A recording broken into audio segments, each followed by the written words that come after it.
Hello friends, welcome back. My name is Jenilee. I am restoring home, family, and spirit. And today I wanted to take you guys on our trip around our countryside. We went out as a family looking for all the fruits and vegetables that are in season this time of year and really discovering the farmers, neighbors, and local farms in our area. There really is just one time when these special things are in harvest and when they're ready to pick and they're ripe and delicious and ready to harvest. And you have to take advantage of that time because it doesn't last forever.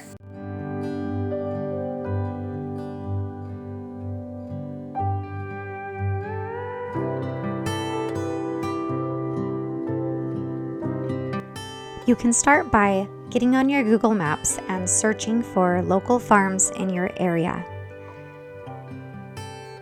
You can also check the Facebook Marketplace. A lot of times there are local farmers or people who have grown way too many vegetables in their garden or have fruit trees that need people to come and pick their fruit, and oftentimes they'll let you pick them for free or they're just giving produce away. You can also find people who are selling chicken eggs and their fresh cows or goat's milk, so that's another resource.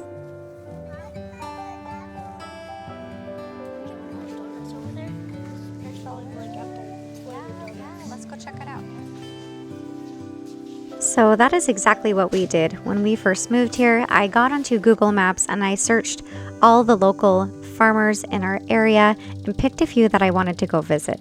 It's also good to do a little bit of research beforehand by calling the farm, making sure that they still have all their fruits and veggies in stock, see what they have in season at the time before you go there.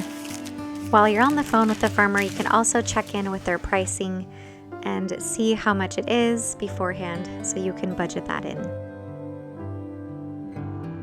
One thing that surprised me along our trip today was how many farm stands there were along the way and how many signs local farmers had up in front of their house or on the roadside. By stopping and talking to different local farmers along the road, we not only were able to buy so much more than we hoped for, but we were also able to receive more resources and make connections and make friends with the local farmers. And they were just full of wisdom and good advice for our own gardens and full of resources. It was just like a gold mine.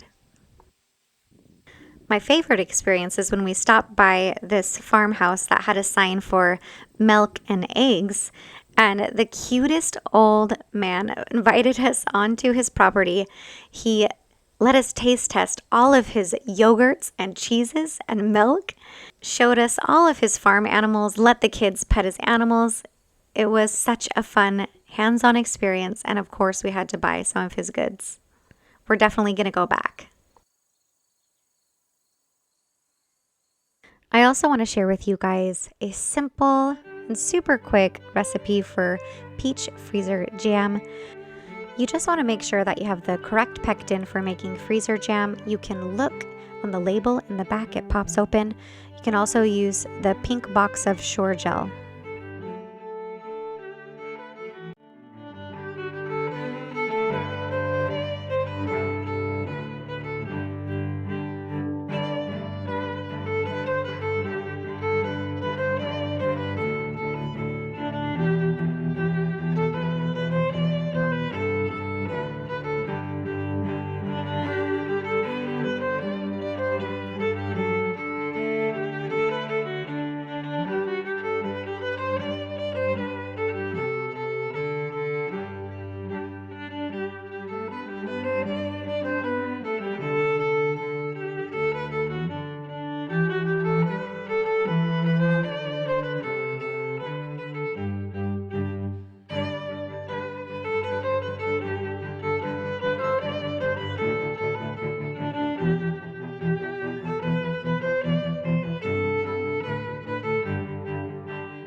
I definitely know what it feels like to live in a place where fresh produce is not widely available. And so you have to learn how to find those resources. One place to check is your church community or a ministries. You can check in with your communities and schools. There are trucks that bring in boxes of peaches and apples and tomatoes and all of those wonderful produces that you can preserve. So make sure to check with your community as well.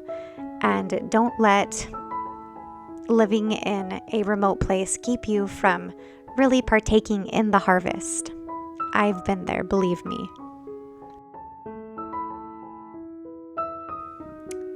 So whether you live in the city or the country or the high desert plains of Wyoming, it really doesn't matter.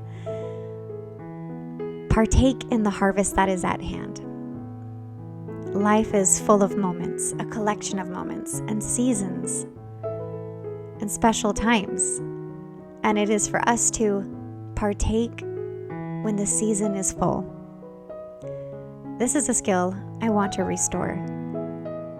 Preserving and partaking of what is in season.